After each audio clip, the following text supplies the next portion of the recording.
Ricciardo gets into Red Bull for 2024, 25, 26, 27. It doesn't matter because he's back. He's not washed. We told you that. And if you thought that you were washed, stop listening now because you don't deserve to listen to this podcast. For the rest of us who know his brilliance, welcome to the Australian opinion on Formula One here at the Lakeside Drive F1 podcast, where we review the Mexican Grand Prix. And I'm joined by my friends and yours, Freya Brosman, live from downtown New York, the Jimmy Kimmel of the podcast. How you doing? Very well, thank you. Good to have you back, James. It was getting pretty tiresome, just holding the whole fort together, all on my lonesome. So glad to have you back. Yes, good to be back for this race. I don't think I missed much, to be honest, for Austin, and I didn't miss much before then. But Danny Ric is back, Campy. We had 3 Australians on the racetrack for FP1. It's a good sign of things ahead, even if Jack Doohan's not going to be in F2 next year. But I tell you what, though, this really was the turning point for poor old Sergio Perez. Good morning, listener. Hello, ladies and gentlemen. How are you? Yeah, you're absolutely right. Sorry, I'm trying not to mumble. I've been given directions. No, you're absolutely right. Checo is done. He's done, he's cooked, he's gone. The whistle's been blown on him. I think Danny Ric breaking his hand threw a bit of a spanner in the works for Red Bull as an organisation. But the way he drove this weekend, I think that would tick all the boxes that they wanted him to tick in order to get that top drive next year. So I think we'll see an announcement probably after the season. But yeah, it's all locked and loaded, ready to go. Yes, let us all secure our tinfoil beanies. In fact, we probably don't even need them anymore. You could get rid of a tinfoil beanie and take a Lakeside Drive cord cap, of which there are a few left in front of me. It's very difficult for me to post them out at the moment, but I will do my best to box it up if you're interested in grabbing a hat. Let's talk a little bit more, Freya, about Jack Doohan, if we can. I'm not sure if you caught him in the commentary box alongside David Croft and Bernie Collins, who was just an absolute highlight of this weekend. We will get to the TV broadcast in just a moment. But of course, he had an FP1 session out in that Alpine. Again, as I said earlier, 3 Australians on track, which was just mega to have. But it doesn't look like he's going to be anywhere near Formula One next year. 2025 is what he says. Do you think he has an opportunity, or do you think, unfortunately, it is just this, as Campy would say, this average crop of F2 drivers who probably won't end up in Formula One? Yeah, I think the challenge is that there are other more exciting drivers at the moment, potentially even looking at Ollie Beerman and that type of thing, who are just a little bit, just seem to have a bit more of an edge. As much as I love Jack and he has been doing great, and I don't think the road is over for him yet necessarily, but is he ready to step up and somebody who is exciting teams? I don't think so. I unfortunately didn't have that commentary here, but I did see him in the post-race show, and that was great. He's so down to earth. He asks really relatable questions to the drivers. There's no pretense there, and I really enjoyed having, of course, an Australian in part of that post-race show, kind of bringing them all back to earth a little bit and just asking some normal questions. And he was a real delight to have interviewing people afterwards. So look, I think it will be a couple of years before we see him doing anything big, but hopefully he's not too far away in the wings. Yeah, Campy, he, as I mentioned, he's not going to pursue Formula 2 for next year. He hasn't had the 2 years that he would have liked to have had, but I think it's a clever move, though, because he's sort of saying, if it doesn't go well now, it's not going to go well next year, and you're going to do brand damage. Yep. You have seen another Australian who jumped out probably at a good time where his stocks were not so high, and now his stocks are ridiculously high. So probably WEC for him next year, at least maybe for Le Mans and maybe for a few other rounds. But do you think Super Formula would be good for him to maybe get involved with? Yep, absolutely. Any single-seater he can get in, albeit not F2 or F3, which is sort of the two tiers down from Formula One. He needs to do something. I think he's made the right call to not pursue F2 this year. I think it's a bit of I don't think the championship's been run super well or the way it should be for the last few years. I think it says more about Alpine's driver academy And the only thing I'll say about Jack Doohan, because I'm a big fan of his, love him, want him on the grid, all that stuff. His dad's a legacy in Australia, so obviously he was the third driver behind Guan Yu Zhou and Oscar Piastri, and both those guys have made F1, and, you know, Oscar's just had a contract extension, so he'll be there for a long time. And Zhou, he's looking like he's pretty settled, and he could be on the grid for the next 4 or 5 years too. So he was always that third driver, albeit just because of timing and where he's at in his career and coming through. But he's been the number one driver for a couple of years now in that Alpine Junior Academy. So he, I just can't see Alpine using him to get into F1. I just can't see them getting rid of Ocon or Gasly moving forward. So anyway, he'll be right whatever he does. He just keeps driving the way he's been driving. He had a pretty unlucky run this season, although his back half and middle and back half of the season's been pretty strong. He was still in championship contention up until the last round, I believe. He crashed out, I think, in the last F2 race, which put him out of championship contention. But to come back from where he was to where he is now in the championship's been pretty spectacular to watch, and he's strung some good races and good results together. So he would suggest he probably deserves his shot and or chance at Formula One at some stage, not just testing but a racing seat. And who knows when it'll happen, but it will happen at some stage, and it just all depends on whether he takes it. And yeah. Yeah, we love you, Jack. Very well said, Campy. I think we'll see him in the future. There's no rush as well. We're trying to bloody crowbar 19-year-olds into a Formula One car pretending like they're the next Max Verstappen. There's no rush. He will get there. And we love Jack. We love his merch. Doing okay. Yes, very good, and good from you, Freya. Get behind him.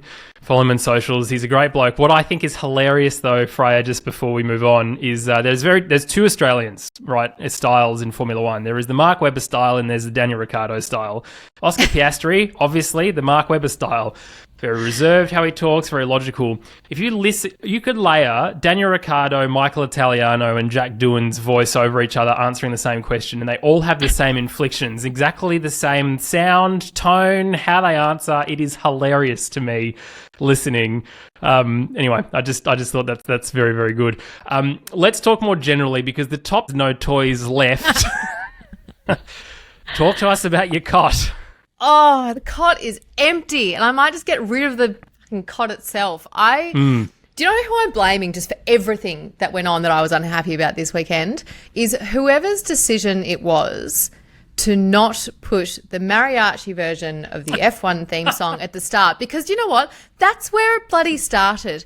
That is where it went downhill. That's where it went wrong. We were all sitting there on the edge of our seats, excited to watch this race, excited for our novelty F1 theme song, and we didn't get it. And it is that person's fault for everything else that happened. It's their fault that VB crashed. It's their fault that Yuki lost his shit. It is their fault that K-Mag's rear suspension broke. It is their fault that everything went downhill from there. There are no toys left, and I'm going to burn the cot to the ground.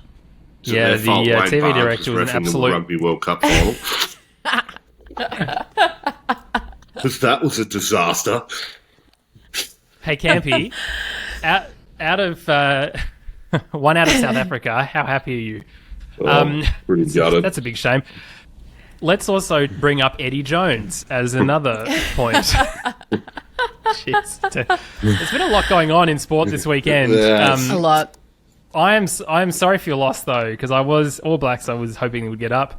Eddie Jones is a moron, but we already knew that. And the Supercars was an absolute chaos fest. The Gold Coast is a very interesting circuit. But, hey, Fords, parity. Say the P word in Supercars and everyone sort of hisses at you. But parity came back and Fords won, which was very exciting for them. To go back to a real sport, though... Go back. Sorry. The TV director was an absolute gumnut this weekend. I don't need to see Red Bull mechanics clapping in the pit lane when Danny Ric trying to put a move on for George Russell. But we'll get to the TV broadcast review. We're all over the place. Let's go straight to Discord, though. And now it's time for the Discord comment of the week. To our Discord comment of the week. I'm not going to try and explain what I can see here. You're going to leave it to you. It's a GIF from Ross that involves a bald eagle and an American flag. But some word versions, though, here are my choices because it comes from Ross and Tilly Willy, and maybe this is that you guys have just nailed down my sense of humour. Ross's was, I might be faster in a straight line than Alpine, and Tilly Willy was Sergio Leroy Jenkins.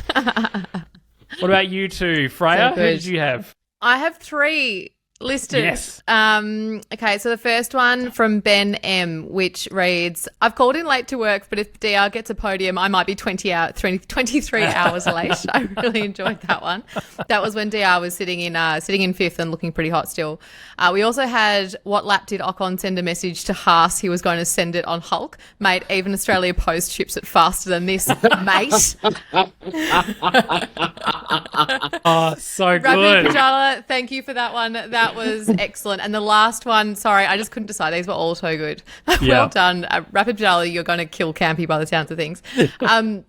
The last one I have here is, if George takes Danny out, me and Ross are closest to King's Bin so we can burn the town to the ground. Thank you, Lisa Roo. Just very good. Very good. Discord was on fire. Campy, over to you. Oh, look, I got a new phone. I haven't even logged in on the Discord yet, so I'm very sorry. But that Australian Post comment, that is God comment right there. I don't think I've laughed so hard in 5 years. Well, you can... I've got one for you, Campy. It's Hulkenberg actually has it for you. In response to Ocon saying, you can say to Haas that I'm going to go for it, so they better be ready. Hulkenberg on Instagram said, you must really like my rear end. What took you so long, Esteban? He was back there for a long time. Yeah. All right.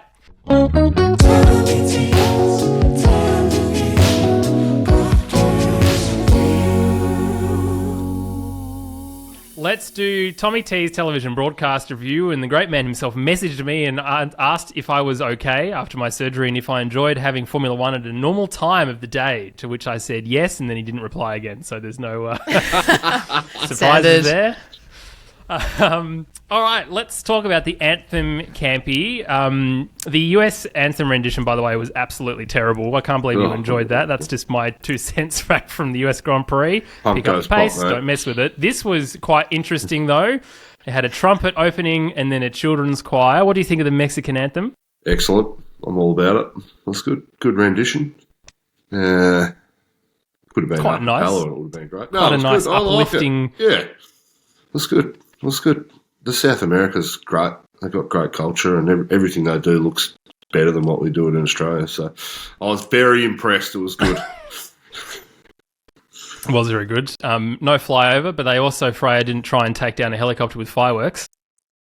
Yeah, I mean, well done on that. Didn't kill anybody, so that's great. Do you know what, though? The actual, the broadcast itself, in terms of the race, I was actually going to rate it pretty highly, and they were having to work back from the low point of No Mariachi theme song.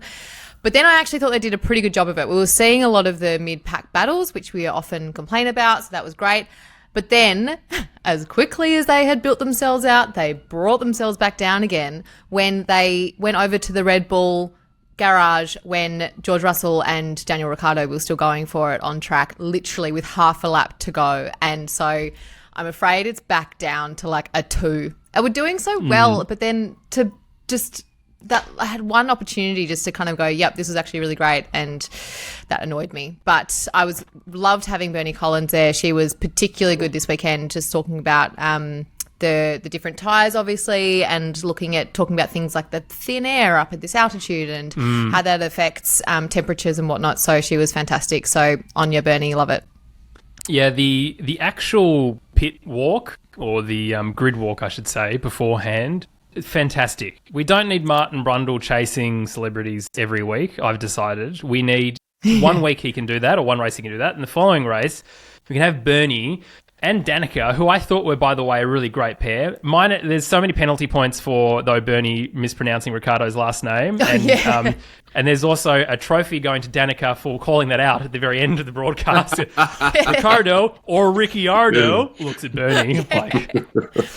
Jensen Button's the only one who calls him that, and I don't know, it's because it's a Jensen Button thing to do. Anyway, but it was so good, Campy, because there is now a totally different access level that Sky has to Formula One people, because obviously Bernie knows so many people. She can go to the chief mechanic for Mercedes and have a proper in-depth conversation and then actually point out certain parts of what is on the car ahead of the start of the Grand Prix, which is genuinely adding to the value of the broadcast. Don't you think that was good? Yes, I do. I think they've finally, we know the direction that F1's been going in, and that's okay, that's fine. But they've got the balance right now, because my criticisms in the past is I've felt it's been a bit tokenistic in the sense that people don't know what they're talking about. But Bernie Collins, absolute superstar. Knows the stuff, well connected on the grip, very well respected. But that comes across for hardcore fans like myself when we're listening. It's not just... Lando Norris has been really unlucky this weekend. It's like, shut the front door, you know what I mean? Anyway, so no. No, don't hold back. Say it. Bernie Collins, And superstar. And we've got it right. We've taken some time, but we're getting there, and it's good. And that was also, there was a comment, I'd actually lost the feed on the channel that I was watching it on. It cut almost as soon as the race had finished, so I lost it. But someone made the comment on the Discord afterwards saying, can we just say how great it is to have 3 women doing the post-race show on the world feed? And I was like, yeah, that's fucking cool. And every single one of you knows what you're talking about, is awesome. I agree, everyone's like, well... Danica Patrick, you are a bit of a conspiracy theorist. It's great. I'm like, sure. But Good. Also, 2 things. One, she doesn't bring it into her commentary here. So personal beliefs, leave them at the door, that's fine. She brings here her racing knowledge. The other thing is that, to your point, James, I think she's getting a little bit more playful now with her style with the others, and we're starting to see those little moments of her bouncing off Bernie and whoever else she's working with, Jensen, and I'm starting to actually really appreciate her and really get to like what she brings. Everybody needs a Campy, and Sky F1 have Danica for the tinfoil hat Alex Jones. She did a great interview with Dr. Stephen Greer, by the way. You should go check that out on her podcast. It's very good. We're probably the only 5-star rating in Australia Apple podcast store will be you. Thomas J. Camp. Look, the mariachi theme, put it up front, don't put it behind. Do not cross to Max, who's winning by such a big margin, when we have a fight on for the end. At least I suppose we had the timings up so we could see what was going on. It's a -10 out of 10 for me for the broadcast this week because of those 2 significant things, and 10-second penalty for Bernie for mispronouncing Ricciardo's last name too many times for my liking. Campy, what do you give the broadcast out of 10? 6. Oh, that's a lot higher than mine. Freya? 2. 2, good. All right, well, yes, and I have to pay for my new toys. And a new cot. By the sounds of things, you dismantled the cot and started throwing that around as well. Okay, let's talk about our predictions. We didn't have anything online from last week, but we quickly put some together after qualifying, which is slightly cheating, but that's okay. Campy, you didn't have one for a while, so I put yours as Gasly, Ocon and Magnussen for your podium. And 10th Suck Verstappen. It, Campy. But you actually did reply. No, I forgot what you did. So I'll bring that up. Oscar. The professional. That's right, the professional that I am. Yep. Freya, yours was Sainz, Ricciardo, Verstappen, 10th I was Albon. feeling much more enthusiastic then. Mine was Verstappen, Ricciardo, Sainz, to which you said, have you just reversed mine? Not really, just because I knew that Charles Leclerc... Well, I thought Charles Leclerc wouldn't get anything done, and he almost didn't, courtesy of Sergio Perez. And 10th was Joe, so I wasn't too far off, although Alfa Romeo had a really bad time. Anyway, even with qualifying knowledge, we still suck. That's clear, although I'm the only one who picked Verstappen to go first. I've no idea why you both didn't, but there you go. All right, let's go through... one Red Bull crash. You never know. That's true. Let's go through our team-by-team analysis team, and let's start right down the very back where rumours are circling by, to quote Court on Discord, the bottom feeder journalists in Formula One about the retirement of Fernando Alonso already. Aston Martin, he qualified in 13th and then didn't finish. Stroll qualified in 18th, finished in 17th after being spun around by Bottas, which I thought was fantastic and hilarious in every single way, especially in the stadium section.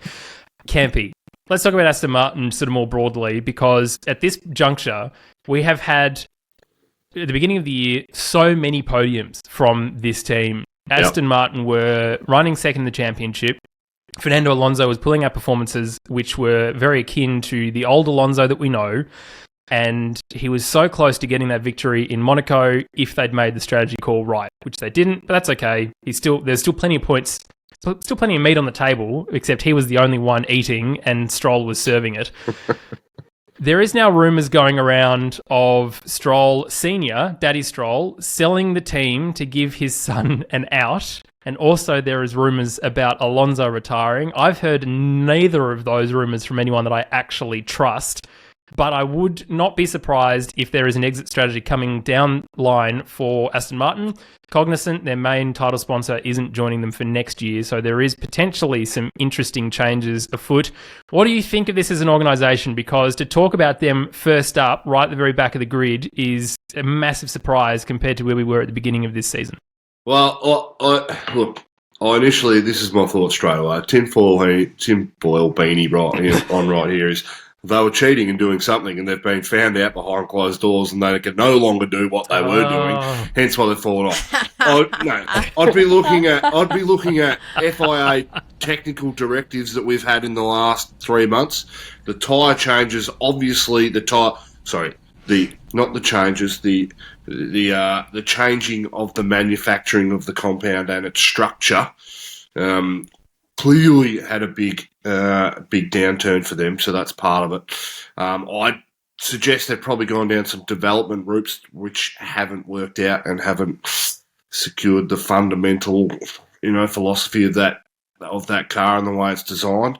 But I will say, when you bring out an Aston Martin 2.0 last year, which is a carbon copy of the Red Bull, and then it's on track this year and it's a carbon copy of what the Red Bull was at the end of last year, you're always going to get great results straight off the bat. What they've failed to do is develop it and grow the car and get it to where it needs to be. So next year they will carbon copy the Red Bull as where it was at probably mid-year this year when it was at its absolute strongest, and it will have some good results off the bat. But clearly they're not fully grasping the design and whatever they're trying to achieve while making upgrades. I would say that's it. As for Fernando Alonso retiring, give me a break. He's finally in a car that got him some podiums this year. There's no way he can't go anywhere else on the grid. He can't go up because there's just no seats there unless Red Bull did something amazing and put him next to Max Verstappen for a year, but I can't see that happening. The only other team that he would want to go to outside the top three is probably McLaren, but, well, he's been there twice and unfortunately he's hurt some relationships. Not that I care. He told her how it was at the time. And, look, he's been at Alpine too, hasn't he? So he's not going back there. Look, interesting for him. I want him on the grid. It's easier to have him on the grid than not have him on the grid, but if he's driving around the back again, you'd be pretty frustrated with the results and the way the car's been driving over the last 5 or 6 races. So, Freya, there would be something to be said for looking, as an organisation, Aston Martin, and their factory is phenomenal. It's beautiful, almost, to a point. Looking at McLaren and saying, well, you started down the very back of the grid this year and you've made good design philosophy changes without the wind tunnel, the saviour of the wind tunnel, to get yourself into a position that you are now the second fastest car on the grid. So hopefully this is a team now that, because they've now got the campus sorted out and they've got the right people there, yeah, they may have made some design philosophy changes to the car to try and become faster that's not worked. But if they're concentrating on 2024, maybe, just maybe, they'll be able to get some pace back. The problem is, as Campy said, if you're taking inspiration, not copying, but taking inspiration from a design of another car, and literally now everyone else on the grid except for Ferrari are going to do the same for next season, you're going to be up amongst everybody else trying to get the same result. It's technology obviously goes a long way. Especially in a sport like this, it really does. You've got your technology, you've got people. You need to have the right people in that organisation, processes, systems, etc. But there's a big part of this organisation that I also wonder, and it's not so much from a driver's perspective as much as everybody who's working there, and that serious performance mindset, because there's going to be almost nobody there, with the exception of Fernando Alonso, who has actually been involved in a world championship winning team. And to try and get an entire organism, which is, Formula One business, to get yourself in the headspace and operating as a world championship winning team takes a lot more than just having those components. You've got to make them all work together. And they'll still have people there who, probably carry over from Racing Point. Like, it's just, I just think there's going to be an edge there that until they start having not just success based on, some inspiration that they might have seen, it's got to come from within. And that is the lamest thing you'll ever hear me say on this podcast. Come from But within. they has to be their own design with their own understanding so that they can develop it accordingly with the right mindset. And I just think they can have all the bits, but they've got to understand how it works, and you've got to have the people operating it in. I'm just not quite sure that they're there yet. It doesn't mean that it won't happen, but I don't think they're there yet. And just really quickly, Perez said something interesting actually after his very short-lived race this weekend, where he talked about Alonso, and he said, can we always talk about Alonso for a second? Great results at the start of the season, gradually fell away, has had some major issues. Now he hasn't had as many unforced errors. But nobody's questioning whether or not he should get a seat next year. He's like, I had some great results at the start of the season, and then for whatever reason have been struggling with this car, and the car is different to what I was driving at the start of the season. So it just was interesting to hear him kind of make that comparison. I Just dig a bigger I have hole. that as a note to talk about later on. Yeah, I have that for a note, but to talk about later on. But let's talk about it now, because talking about trying to grasp at straws to defend yourself. Look, I love Sergio. I think he's great for the sport. But you cannot compare yourself to anyone else when you're in the fastest car on the grid, mate. Sorry, that's just not how this works. And Fernando Alonso, yeah, absolutely. He's struggled, and no one questions him. And no one's questioning Sergio. Again, I don't think he should disappear from the sport. I'd love for him to stay. Love for him to stay in the sport. But Alonso at Ferrari, Alonso at McLaren, there were periods where he just wasn't gelling the car. He had to leave. There is time for Sergio to still do that. And let's not forget, I mean, he was out of a gig at the end of 20 with, getting out of Racing Point. So now and had some time in Red Bull. So he's had a second life in Formula One that most opportunities don't come around like that. But yeah, I heard that too, and wasn't necessarily. It just sounded like it was big this defense. Is interesting. We need to talk about this. He had Biden on one side, Albanese on the other side, and he was talking his points as well. Let's talk about Alfa Romeo, Bottas and Joe. Now, Alfa Romeo were keen to have a better result. Campy really liked that. They were keen to have a better result.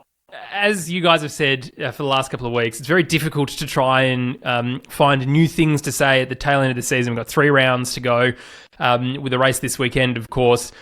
But it is still a bit of a frustrating point to have this. He qualified quite well, though. Valtteri Bottas in 9th. Joe qualified in 10th. So there was a little bit maybe that this altitude suited this Sauber Campy. Though in the race, Joe finished 14th and Bottas finished 15th after a penalty for spinning Lance Stroll around and 2 penalty points. They're going to be focused totally on 2024. In terms of the driver lineup now being secured, Campy, that's obviously something they can focus on. Audi's coming in at 2026, so there is some kind of direction for the team. Do you think Andreas Seidel has been working on next year's car for the longest time this year, which is why we haven't seen these guys get a good result necessarily in 23? Well, we know historically they haven't been great at delivering upgrades through the year. So to say that they've not upgraded this year but not concentrated on next year, well, we don't really know. We're not in the organisation. So I would suggest they're looking forward very much into the future. Probably not so much next year, the year after that, and 2026 and beyond. They'll put something on track next year, and of course everyone will work super hard and get things done. But it was good to see them get a track that suited them. Clearly, the atmosphere and the air, the thickness of it, worked for that engine this weekend and worked for that package because they were pretty consistent all weekend, and it was good to see Joe and Bottas drive exceptionally well. Joe had a pretty frustrating race in the sense that 2 starts, made some dodgy ones. Probably didn't extract the amount out of qualifying that he wanted to, but to get out of Q2 and be fighting for that Q3 spot, is a good weekend for them, and they need to be proud moving forward. So there's some teams that I just feel like need a little bit of luck. And when I say teams, I mean drivers, and I mean Valtteri Bottas. This weekend, like, he was actually looking really good, and then he got so unlucky with timing. He literally pitted 1 lap before the safety car, massive track position loss. And then he had a tear-off stuck in his left rear brake duct, so that's going to cause massive temperature issues when it comes to braking. And Joe was kind of the same. Like, he only had, like, used HAAS to go back on after the restart. So they're just going to get swallowed up after that. So I just feel like they can't catch a break sometimes, and then to be hit with those penalties, which may be fair, but, you know, it's just rough.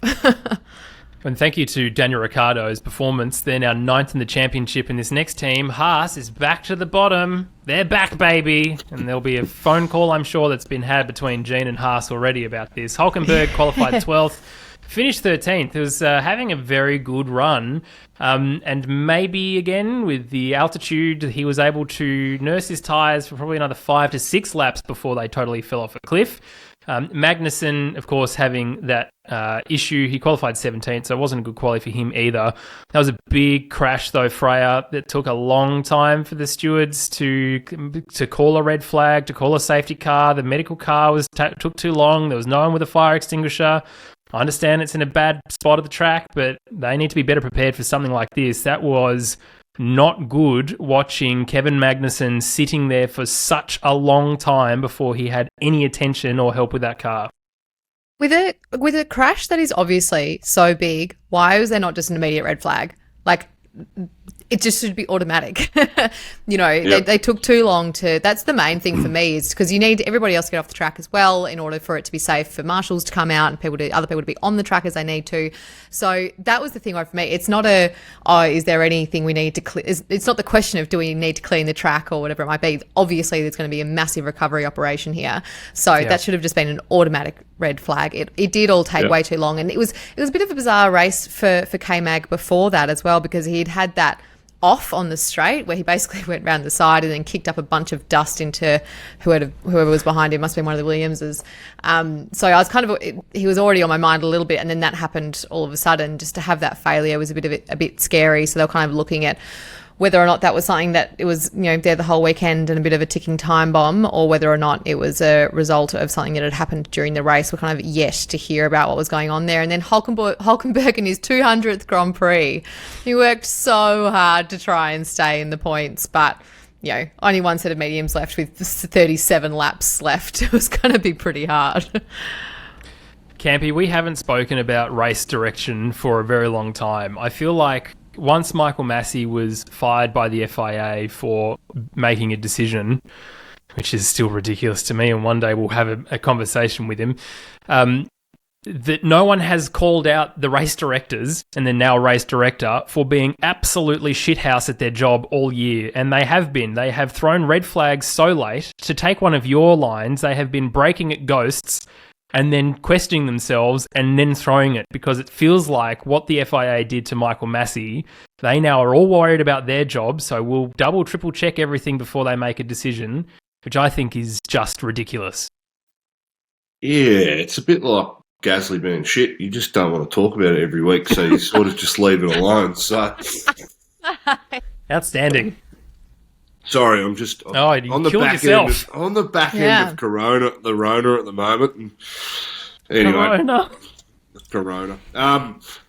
Look, F1 does this stuff pretty well, and I think they failed to get it right yesterday for whatever reason. I think it was in a place on the track that they did not expect the crash to be. You know, you've got some high risk collision zones like your turn ones and your turn twos.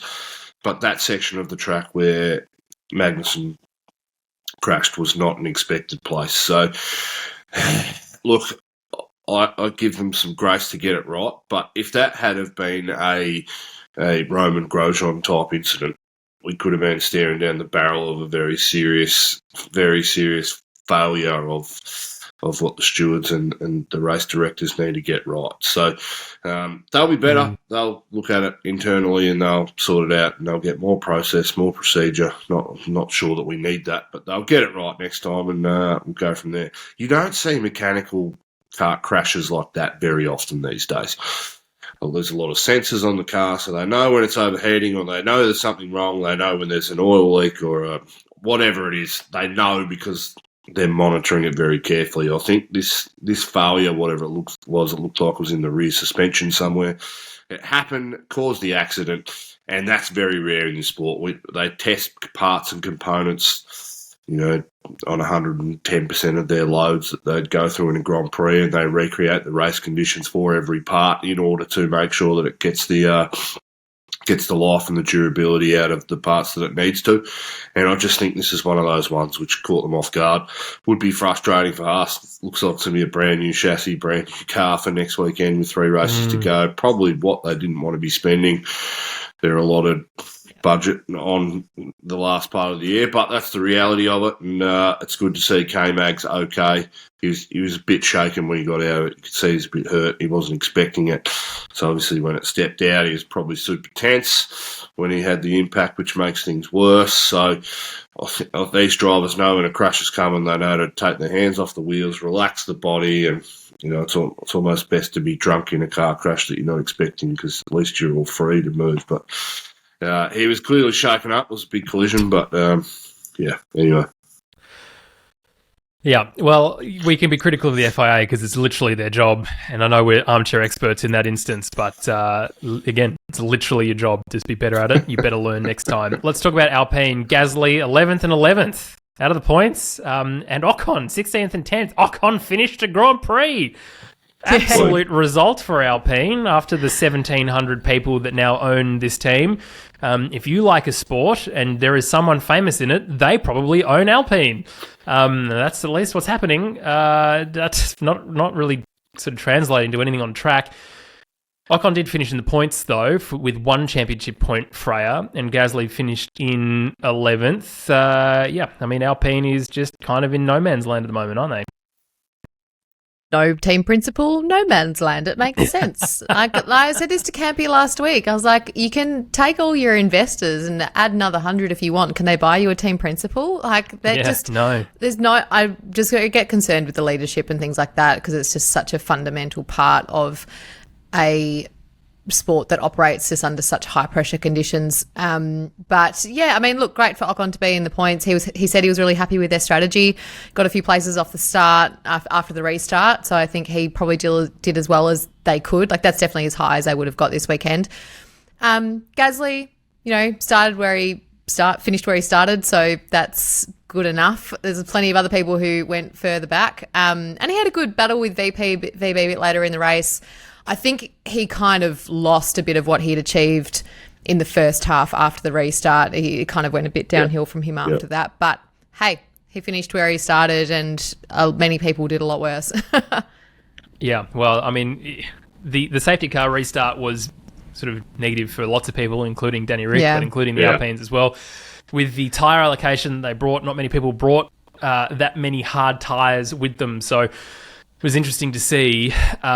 You know what? Let's not talk about Alpine anymore because there's just really nothing to say. Let's talk about Williams, though, because Campy, Logan Sargent didn't have a great time because even though George Russell and Max Verstappen parked themselves in the middle of the pit lane exit, in the same way that Shane Van Gisbergen gets absolutely no attention on Red Bull Ampol Racing here for Fiat Supercars, same with Red Bull Racing in Formula 1, we just ignore it. Same with Mercedes. But Logan Sargent, no, as many penalties as possible to this man.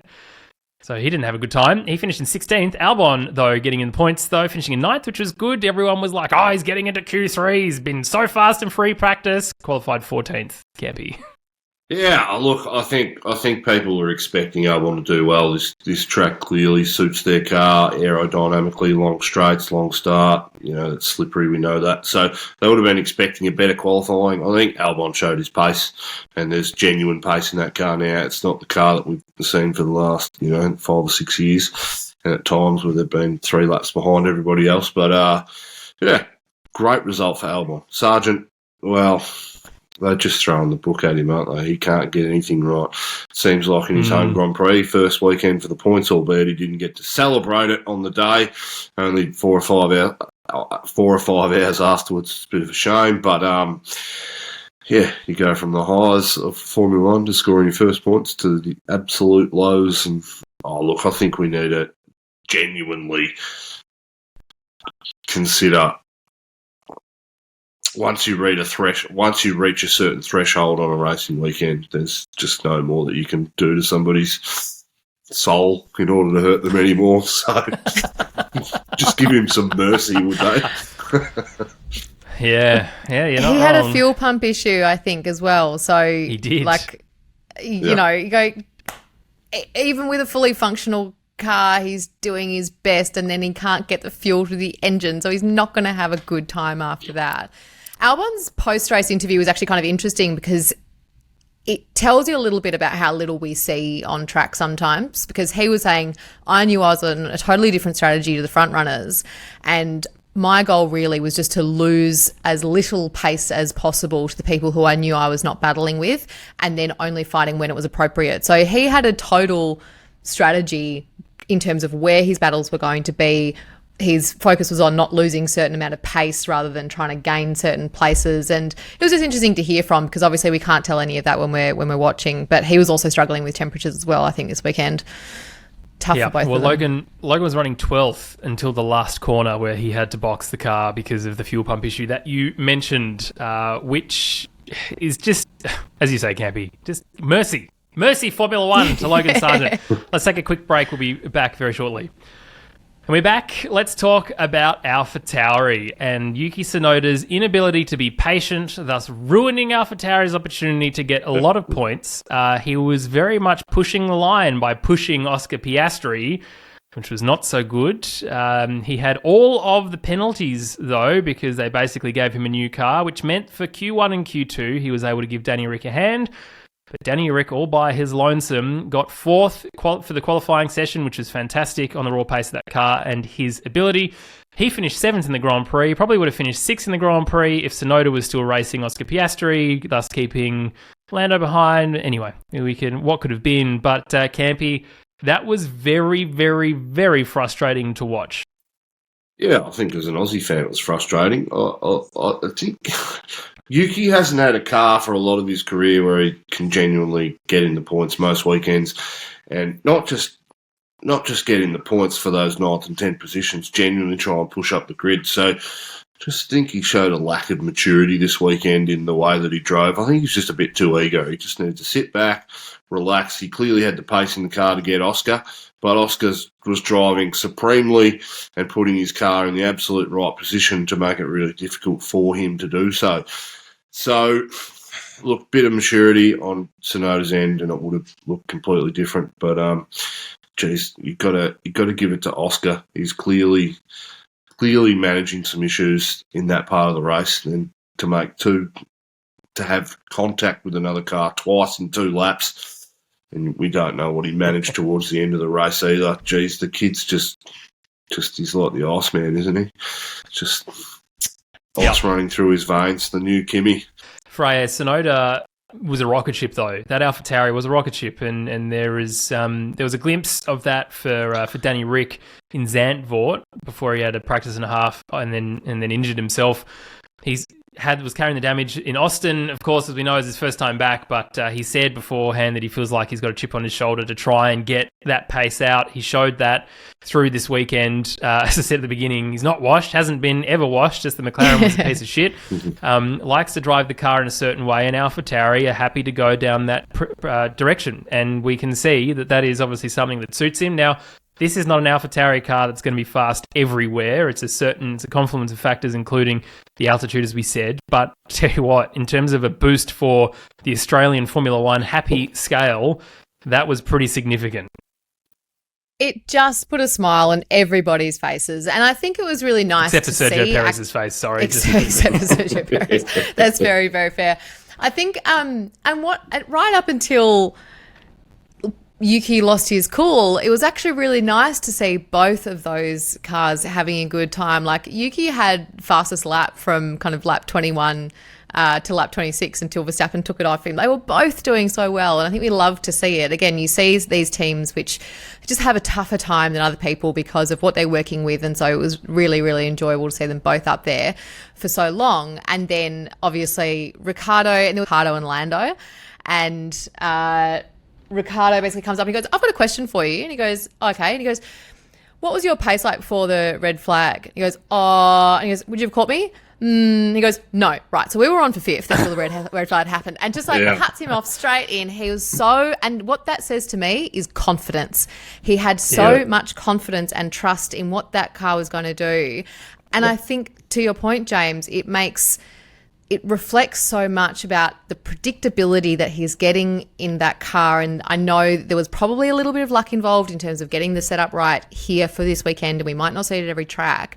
But one of the things that he struggled with so much with that McLaren was just never knowing how it was going to behave, and their unwillingness to kind of, make those adjustments in the way that he wanted to optimize his own driving style. And I think we are seeing a flexibility in the team and how they're willing to set the car up for him with he's not going to have as much downforce. He's not going to have as much of a rocket ship as we see in the Red Bull, but it's a kind of slow but solid car. And I feel like if they can get his setup on that car, he'll get some good points for the team. And so, only second race back, great to see. Also, my favourite thing, which you probably saw, is the fact that he can't quite close his pinky finger. His pinky. So when he's driving, he's got this little elegant cup of tea. Pinky that's out the side. So thrilled to have him back. Yeah, well, if you're absolutely. a visual learner like I am, do yourself a favour and go to the race on YouTube. Scott Mitchell-Marm has put together a little video as to why he is now a serious threat to Sergio Perez and the difference in style between him driving a McLaren versus driving an Alfa Tauri. It is a very good video. Not always a big fan of what comes out of there, unless it's a podcast that I edit. But anyway, it's worth watching. It's absolutely worth watching. Let's talk about McLaren, because fair play to Lando Norris. I mean, he buggered qualifying. He said it was his fault. Fair enough. 19th. They would have put him 5th. Yes, safety car restart. That is something. Yeah, that's something that is important. But the pace that he had in that car is significant. Piastri qualified 7th, finished in 8th. We sort of know, obviously, the Yuki Tsunoda incident, as Charles would say, had played something into that, though. But Campy, you were touching on Iceman. We didn't hear any complaints, did we, over the broadcast? There probably was in the radio a lot, but maybe not so much that the broadcast picks it up and decides to put the spicy meatball into where everyone's ears.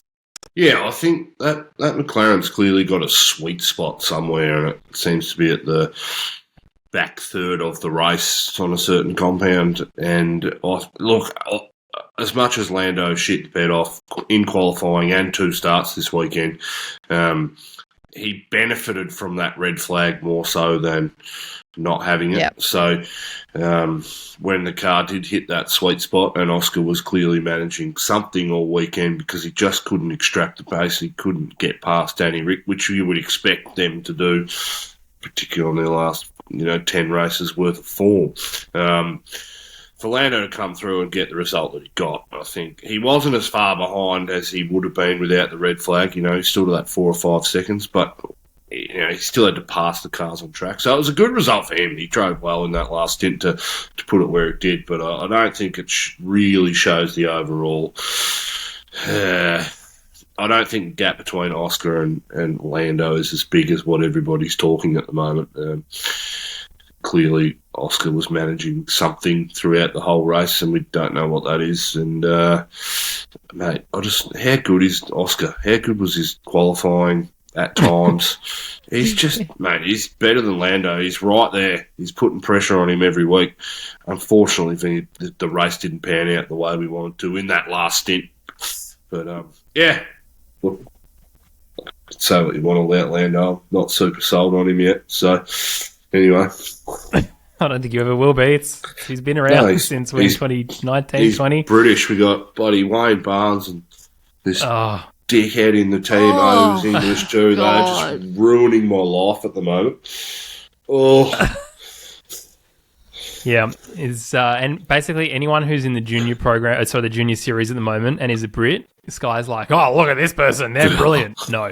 McLaren are 4th in the championship at the moment with 256 points, which is Ferrari 3rd, 349, Mercedes is 2nd, 371, Aston Martin are 5th on 236. They're not going to come back from that. So McLaren probably going to better end to the year than they thought they were going to have, which is very exciting for them. Look, Oscar Piastri is going to be up there with one of the best drivers ever in Formula One. He has great one-lap pace, tick that box. His race pace he's working on tyres and everything else.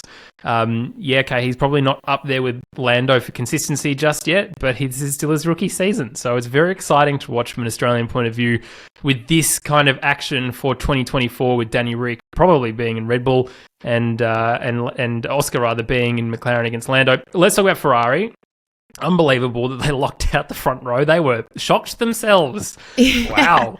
We have a race car? Question mark. We are checking.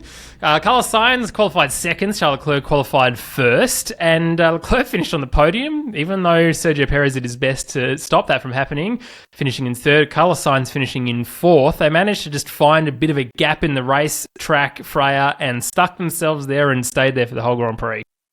Yeah, I mean, Sainz kind of had his own little race. He was not so much. I mean, obviously he had some other people were overtaking him stuff, but I don't know. We didn't see much of him. He was just kind of off doing his own thing, and obviously he would have wanted to be on the podium, given where he started, but just would want to be anyway. And look, he had a decent enough race, but obviously just didn't have the pace to hold on to those top couple. And as far as Leclerc goes, he said he was really confident in their strategy, felt like it was probably the right strategy to be on, and if it wasn't for the red flag, he would have been much closer to Max. He still was not saying, he's like, we just can't beat Max if nothing goes wrong with that car. It's too hard. But he thought that the gap would have been closer if it wasn't for that restart. But honestly, I was shocked that he did, not only that he finished the race, but then to finish on the podium after the damage in that first turn. I was so surprised. It must not have been as bad as it looked for his car. Obviously, it was for Sergio Perez, because I don't understand how you can hold on to that type of pace over that type of distance when you've had damage from the first lap. So either he managed it exceptionally well, or perhaps, the visuals were a bit more dramatic than the actual impact on the car. So well done to them. And I'm pleased, I'm delighted, I'm surprised, I'm shocked that they didn't stuff it up to have neither of them end up on the podium. Yeah, Campy, Freddie Vasseur looked pretty buoyant all weekend, it has to be said. Even before the qualifying result, he was happy and sort of a lot more pleased than he has been in recent months. It's probably a good sign for what we can see for the rest of this season and maybe for 2024. Maybe he knows he's got something. They've broken the code for 24 and that's what they're focusing on. But that to one side, it is good to see Ferrari not making a stupid strategy call for a change. I think it was hard to stuff this strategy up. Everyone sort of pitted from between lap 25 and 31, unless you pitted super early to get some clean air on the track. And then a red flag came out after that. So it was hard to stuff strategy up this weekend. But they showed genuine one-lap pace. We've seen that at Monza this year as well. And the race after Monza, I forget that one, what it was, the one that Sainz won. So what did he win Monza? Anyway, I'm ranting now and mumbling. I'm sorry. Now. Yep. Look, don't be stoked. Don't be stoked. They need to cling on to something this year. They're the only team to win a race outside of Red Bull. So Ferrari behind closed doors looking good. We know Frederick was a great performer at the Alfa Romeo and the budget that he had for many years. So it doesn't shock me that he stepped into this organisation and within a year of taking it over, he's got some confidence in the direction and the future of the team. So let's hope that Ferrari can actually get it together and try and compete with the Red Bulls week in, week out next year, because we know that when they've got a car, they can do it in qualifying. We just need to translate that to race pace. Good. It's good for the sport that they're doing well, which is important for everyone, but more important for Charles Leclerc and Carlos Sainz, because they do have the pace and the skill, and they deserve to have a car that sometimes gives them the results that they want. Let's talk about Mercedes. George Russell, who it's very interesting. Let's talk about this, because the comment was made to Lando Norris on the radio. We know what George is like, which is surprising that someone said it out loud, but it's very obvious to the rest of us, I'm sure, even more obvious to drivers. That's what we do know. Whinging bastards. Oh, you dirty. Out of curiosity... Mate. French, English, who is more in the bin for you? Oh, the English. I'm dirty on them. Oh, the English. Goodness. Those They cold haven't really Aussie done bloody poorly. assholes. Fuck the king. So anyway, back to back to talking about English drivers. George Russell qualified in 8th, finished in 6th. If probably one or two more laps, Danny Ric would have had him. What I found really interesting in that same interview that you talked about with Danny Ric and Lando Freya, the point was made that, does Daniel race McLaren? No, probably let him go and then let the McLaren bring the Mercedes to him, which is fantastic strategy. That is Carlos Sainz level strategy, thinking about the bigger picture, but also just to show the pace deficit between George and Daniel, which I think is really interesting. Lewis Hamilton had a much better weekend, qualified 6th, finished in 2nd, had a really good start both times, it has to be said. He is very good at starting a Grand Prix. And it's good for Mercedes to have a little bit of a boost, especially after last week where they got disqualified. If he didn't get disqualified last week, there would be one single point. Yeah, there'd be a point between trying to get ahead of Sergio, which would have been an absolute even bigger disaster for him for this weekend. We'll get to it. But Mercedes more generally, Freya. This is a car that sometimes may be good, sometimes may be shit, to use a Bond reference for all of those who listen to both. Sometimes it's 100% Malakia. So somebody asked Hamilton this afterwards. They said to him, they're like, sometimes you seem to be able to get the most out of this car and other times you just don't seem to be able to put it together.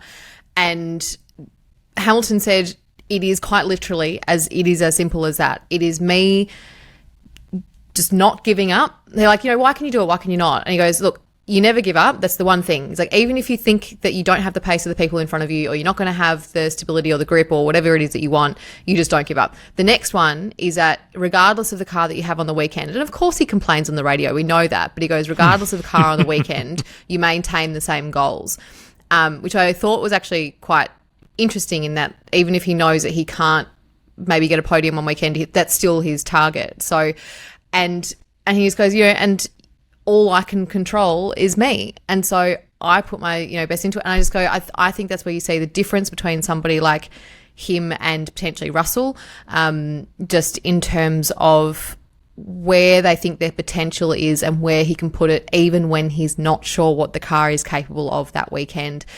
I was a little bit anxious for Ferrari earlier in the race when he pitted and they didn't respond straight away. I was like, oh God, again. But, that worked for them. But like you said, if he hadn't been disqualified last week, he would be breathing down Perez's neck in terms of the points. Now, just to get to Russell, I do think there's still an element of, Hamilton is an incredible driver, and I think in these conditions nobody is going to be able to do any better than he is with what he's got, and it's showing that different kind of ability between him and Russell. We have seen him make non-catastrophic, just stupid mistakes and being a bit erratic when he comes under pressure, and it's something that he needs to work on. And everybody has their weak spots. Everybody has their vulnerabilities. For Yuki, it's his temper. Because I don't think it's coming under pressure with Yuki. I think he can handle the pressure. I think it's his own patience that he's struggling with. And frustration. Whereas with Russell, I think, it feels like a pressure thing because it's when it's coming from the outside in that he seems to react in these less predictable ways, and they're just little errors. We saw it, was it in Qatar or Japan, where it was that last corner and then he just flicked his next car to come through. Like, we're just seeing these little moments right when he has to be really just calm and put together, and that's why he seems to lose it. So, and obviously he's got a reputation for it, which was fascinating to hear come out on the radio, like you said, James, that other people have just been noting those little things down, that he's a bit unpredictable, so only overtake when you don't think he's going to, accidentally take it out on you. Yeah, Campy. I mean, that's why DR sort of played it safe in rather than lurching down the inside, being last of late breakers as he's known for. He would rather take the points, which is probably a better result for the team more generally. But yeah, for Mercedes and for George, there is now quite a clear divide in my mind between these two drivers, even if, George was fighting for a lot of this season to be on par with Lewis. Yeah. I don't think we've seen the best of Lewis this year either. We've seen flashes of it like we did this weekend where he made his teammate look second rate. But Lewis Hamilton in a championship winning car, when he's when he's got the vision and can do it, even 2021, when Bottas's last year before George came in, George had been in that seat that year, he would have got absolutely destroyed by Lewis Hamilton. I think George puts a lot of pressure on himself too, just looking at the personality and the way he operates. He's got very high standards in everything that he does, just the way that he presents, the way that he speaks. He wants everything to be absolutely perfect. And it was Singapore for me. They had the chance in the last 10 laps to win that race by pitting and going onto the softs, and Lewis Hamilton was 6 seconds behind him after the pit stops. They double stacked, and Lewis brought that gap right down. And I don't think it was that George didn't have the pace to pass those other guys. I think he was more nervous about the pressure that he was getting behind him, and he ultimately put it in the bin. But it's the first time we've heard about. It's the first time as fans we've heard about the reputation of a driver behind closed doors, and that is interesting to me. That everyone on the grid is starting to talk about it, and it's now public knowledge and how he will respond to that. So he's got three races left this year in order to do something about it. But when there's a carrot dangling in front of Lewis Hamilton, I'm not sure there's too many people that can beat him other than Fernando Alonso and Nico Rosberg. So, yeah. Well said.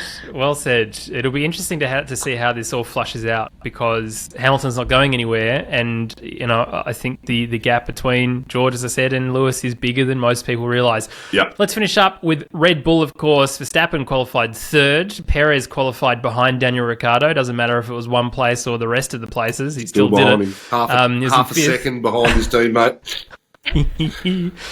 Everyone's been waiting for this part. Max finished in first, zero surprise. And so look, I like Sergio Perez. I say this each time because I feel slightly guilty for just wanting Daniel to be in this car. But, tell you what, the fact that Charles Leclerc had to immediately defend himself to the crowd. Just a very quick sidebar. If you fight anyone in Formula One grandstand, you're a fucking gumnut. Go sort yourself out and go get a life, because there's vision that came out about that. Someone attacking two Ferrari fans in the stands. Just fuck right off. This sport has nothing to do with you, and you don't deserve to have anything to do with it. So don't ever do that. Don't be a gumnut. Shit. Campy, he was trying to say that he sent it because he would kick himself if he wasn't on the podium. In 2019, 7th was a win for him here. So what's changed? Oh, well, he's in the best car, isn't he? So he's under pressure. Got the start, and I don't blame him for putting the car in the position that he was in. He was flying. He got the slipstream from the three of them in front of him, and he went up that left-hand side, and all he had to do was give a tiny bit more room, and he had the pace, he had the track position at the start of that braking phase. But unfortunately, I'm not sure if he knew Max was on the inside or not, but of Charles, but yeah, he stuffed it. And he blew a genuine chance for Red Bull to go, okay, I think you've still got it. We can maybe work with you next year, or we'll give you half a year next year in order to prove yourself. But, the internal pressure for him, nothing's been going right for a long time. 3 races left. We've got Brazil next weekend. Max will be a god round that track. Not sure it's Sergio's best track. Then we got Las Vegas. It's a bit of an unknown. I think Vegas will be a bit like Mexico track, just the layout, just the nature of it. Very high speed, not a lot of corners, but high speed corners, a couple of slow ones too. So it could suit the Red Bull maybe with the DRS, but he's got to perform. Then we've got Abu Dhabi. So I don't see a path. I just can't see a pathway for Checo staying anymore. It's been too long for me. The second in the championship, I still think Lewis gets him. There's For second. 20 points in it. Yeah, well, on current form, last 10 races, it's got to be Lewis. albeit he got disqualified last weekend. I won't read that too much into it. But, look, I don't think that's going to be the nail in the coffin. I think it's over. I think the decision's been made. Well, Freya, this is interesting because we have seen this many times before. Pierre Gasly, Alex Albon, Danny Ricciardo at McLaren, take your pick on a driver, Seb Vettel and Ferrari, Fernando Alonso and Ferrari. Once you're in your own head, very difficult to get out. There is a pressure that exists from the team's point of view. Lewis Hamilton pointed out that Helmut Marko is the most unhelpful person in the entire world, but you would know that if you had seen what had happened before you sat in that seat. It's just best to ignore him at all times, to be perfectly honest. But for Sergio, though, 3 rounds to go. As Campy said, I mean, this was it for him. This is the time for him to shine. Martin Brundle said that this is probably the most important race of his career, to maintain that seat, to take that, not only to take a punt, but to cause damage and cost the team money, is not a good outcome. 3 rounds left, including a track we've never been to. Is there any possibility he has within him to pull it out of the bag and change these set of circumstances around? He's got to learn from this weekend and what happened, because I think it is such a kind of direct reflection of the pressure that he is under, whereby, yeah, as Campy said, he only just needed to leave a little bit more room, but I think he is so in his own head that just wasn't an option for him almost. And he said, he's like, I thought Charles was going to break a bit earlier than he did because he was in the middle, so I thought he would back out. But also before this race, Max said, because they said, by what lap are you going to be, winning, leading the race? And Max said, there is no point in risking it in the first lap. Yep. We've got a fast car. It's a long race. Yes. Yeah. And I was like, that is the headspace that he needed to be in. Yeah. And it's almost like he looked like a kid that had just taken off and then forgotten where the brakes are. I was like, oh, mate, just settle down. And I just think, if there's no greater reflection of where this is at, it's what happened in that corner. And just to hear Max speaking with such clarity beforehand, and then to see that happen, it was just, that's a picture right there, isn't it? There is always an opportunity. And so to answer your kind of question about, is there an opportunity for him to pull himself out of this and to try and make it up? There always is, because the only thing that he can control is himself. That's what, Hamilton was saying earlier. So if you focus on those things, there's no reason why you can't. There is always an opportunity. How likely I think it is, I think it's low. I think the likelihood is low, because after this, that is the conversation that's happening, and it's so hard not to get pulled into that. I got into the lift this morning, and the first thing, so somebody I knew was in the lift, got into the lift and said, that's nail in the coffin, isn't it? And I was like, that's I'm in New York in a random hotel. That's the first thing somebody said. So... And they're not Australian, to be clear. They're not Australian, and they're not a Daniel Ricciardo supporter. They were British and whatever. So how dare they? I know. He probably wants Lando in the seat. So, but it's it is just interesting. So I think, yes, there's always an opportunity. I don't think it's likely. And I just think also, just finally, just on that point, James, we like Checo. This isn't about disliking Checo in terms of saying we want you out. It's going, we want to see what DR can do in that machinery, because we've seen glimpses of DR of old of this weekend, and we just want to see what's possible with him. It's not about wanting Checo out as much as it is about wanting DR in. And oh my God, you can only feel for him. Everyone looks forward to their home race, to revel in that crowd atmosphere with so much love, to end the race like that so soon. You wouldn't wish it on anyone. No, and can I just say that I would say, yes, you can. This has been textbook Formula One rumour mill, how things are played out. In my opinion, at the start of last year, bringing Daniel Ricciardo back, there was a clear pathway for him to get back into the top team. The rumour mill started, fans started talking about it, podcasters, all that sort of stuff, putting pressure on it. Daniel Ricciardo coming back to Alpha Tauri set all the rumours alight. Then we started to hear there's problems in Red Bull, and Dietrich Mateschitz said something on. Helmut Marko said something on his native That's radio. impressive from Dietrich. Sorry. Marko said something stupid in his home country, in his own language, about Checo, and that's what I was talking about last week. Then they start to gauge the fan response, and it just increases, and this is the textbook process for how things happen in F1 and how it plays out on track, because we know these contracts, you can rip them up when you want, but there's a bit of due process that has to go into it beforehand. So this, for me, is textbook, and Danny Ric will be back next year, and he'll be a Drivers' World Championship champion, and we'll all Yes, he be will. laughing. Yes, he will. Profits back. I will go back to when it was announced for Alpha Tauri's lineup, whenever that was a couple of weeks ago, and I said they're securing Liam to promote him into the team properly for 2024 because Daniel's getting the Red Bull seat. That is the official position of the podcast. We were right. We can't get race predictions right, but we can get Daniel Ricciardo predictions right, and that's why you listen. Driver of the day. My driver of the day is Danny Ricciardo. Freya? I'm going to go Hamilton. That's an incorrect answer. Campy? Yeah, they are all day.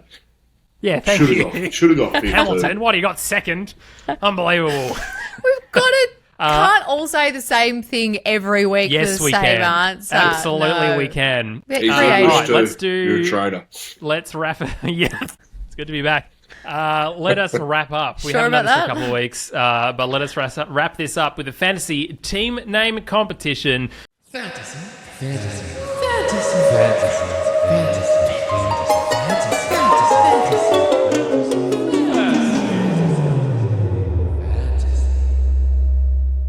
Mexican GP. First was hashtag F1 Team KMag 2, 296 points. You had double Hamilton, Norris, Piastri, Albon, Sainz, Ferrari, and McLaren. It's pretty good from you. Second, you're the Yee to my Ha, 280 points. And third, it's the vibe of it, 279 points. And some names that I've found that made me giggle whilst being in a significant amount of pain after my surgery. No alarm required tonight. All Aussie podium. Mexico Madness. Campy Bot. Reco Perez, which I really quite enjoyed. One last chance Perez. RBR Danny 2025. It'll be 2024. Danny Ric's crosshairs. Is Yuki bigger in Texas? Campy looks cute today. Which is an outcome after a couple of episodes ago, which was just the DNF All-Stars. F1 on toast. Here for the tacos. VB's merch was on point this weekend. And Max Verstappen, I am equal ninth. Good news, everyone. Campy is 38th. He has plummeted well behind me in the championship. And Also I am haven't touched excited. it since Almost the as Oz Grand Prix. excited. Oh, okay. Almost as excited about going to Brazil this weekend. Sao Paulo, let us get some predictions to say that we are incorrect before we head there. Yep, Freya, you're first. I don't want you to think about it. Let's just go don't straight off the top of your head. Doing this Who is to going me. to be your front row? No, fuck off. Can you go Max back to your Hamilton. surgery bed or something, James? Yeah. Yep, and then podium, Campy. Max, Hamilton, Oscar. And 10th Yep, will love it. Who's going to be be in 10th for you? Gasly, because he'll crash. And everyone else will crash as well behind him, and so therefore he's No, just I mean, in I 10th. predict our 10th. It unfortunately is a... Oh, yeah, sorry, I see what you mean. Yeah, okay. Unfortunately, it's a sprint weekend again. It was a terrible sprint race in Austin, and I didn't enjoy it. But we have seen in the past, Kevin Magnussen last year got pole here as a result of that, all of that madness and weather madness. Lewis Hamilton is a very good shout, Campy, because it is a home race for him. He is a Brazilian citizen, so I will say, like you, Max Verstappen and Lewis Hamilton, I think that will be replicated on the podium. I think third will probably be either Carlos Sainz or Lando, so I'm going to say Sainz because Ferrari pace. And 10th, I think, will be Joe. Freya, have you had enough time to contemplate yet? I am going to go Sainz pole. And then my podium is going to be Lewis Hamilton, Max Verstappen, and Come on, pick someone. Yeah. 18 more to go. Lando Norris. Okay, Ooh. you hold And yourself to a then very high 10th. standard for these. And then 10th will be Alex Albon. Well, thank you so much for joining us for this episode. Brazil, very much around the corner. It is good to be back. Thank you to you if you have also bought some merchandise from us recently. I have a couple of these hats left. If you want to support the show, the best way you can do that is buy a Lakeside Drive cord cap. I ship them from right here with my busted foot to anywhere in the world. Jump onto our website. The link is in the description. Also, we are very close to 1,000 subs on YouTube. Thank you to you both for trying to get us there. There have been a significant number of people subscribing to us on YouTube as a result. So thank you to you for doing that and for leaving us a rating or review. 3 rounds to go. I can't believe it. It felt like the longest year in Formula One, but it's getting more and more exciting as we get closer to the announcement of Daniel Ricciardo to Red Bull for 2024. Thank you to you both. Thank you to you listening. See you next time on Lakeside Drive F1 Podcast.